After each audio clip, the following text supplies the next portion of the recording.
बिस्मिल्लाहिर्रहमानिर्रहीम।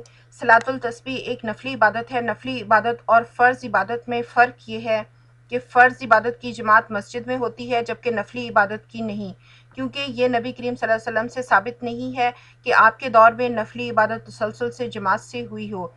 आजकल सलातुल तस्बीह को ख़वातीन और मर्द हज़रात जमात से अदा कर रहे हैं, जो कि बिदअत है और गलत है। हम दीन की शक्ल बिगाड़ने पर तुले हुए हैं। दीन की सेहत और ख़ूबसूरती इसी में है कि हम वैसे ही अमल करें जैसा कि नबी करीम ने किया।